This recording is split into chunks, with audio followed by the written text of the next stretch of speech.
Welcome. If you want to set password on your apps in XIAOMI Redmi 7A, let's go for the settings.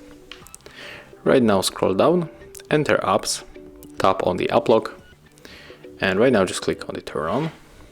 Input your lock method, draw it one more time, and there's the pattern that you are going to use when you want to open these applications. Click next. We don't want to sync in. We don't want to also to face unlock.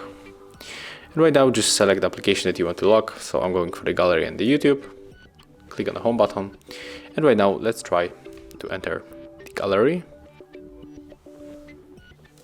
And as you can see, it's protected with our pattern. And let's go also for the YouTube. And this one is also. So thank you guys for watching. Leave thumbs ups, comments and subscribe to our channel.